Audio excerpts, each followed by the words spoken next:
Il messaggio zona rossa viene direttamente collegato al messaggio di zona pericolosa e allontana le persone, ed è quello che non vogliamo, perché la verità sta che questa zona non è pericolosa. I commercianti dell'Arcella a Padova esprimono i loro dubbi sulla cosiddetta zona rossa. Da lunedì 19 maggio fino al 15 settembre verrà istituita in un'ampia parte del quartiere. Una decisione presa dalla prefettura che sta dividendo però le opinioni dei padovani. Un gruppo di commercianti del quartiere ha chiesto un incontro informale con l'assessore comunale al commercio per chiedere interventi. Come quartiere siamo già segnati e questa cosa qui non serviva, perché le forze dell'ordine sono già capillari nei loro controlli quotidiani.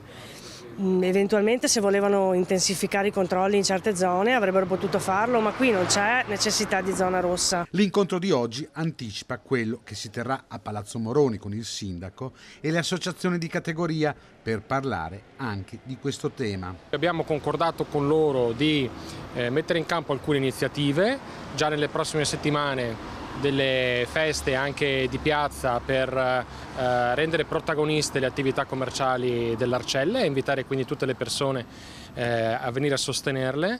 Quello che temono i commercianti è che l'area a nord di Padova venga stigmatizzata. Mi trovo molto bene con il quartiere, con tutti i clienti che vengono in farmacia da me. Noi siamo... È pericolosa la zona, secondo me?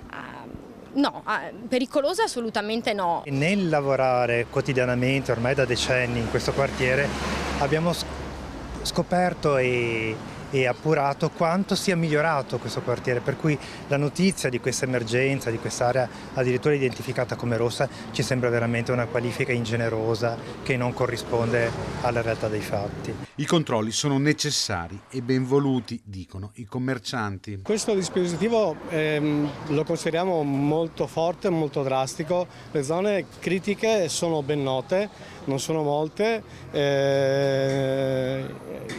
Credo basterebbe rinforzare i controlli in queste zone e il grosso del problema sarebbe risolto. Io da 52 anni ho 52 anni che vivo qui e sinceramente ora vedo che la situazione è migliorata, e se c'è da dire che la situazione è migliorata lo dico ad alta voce, indipendentemente dal partito politico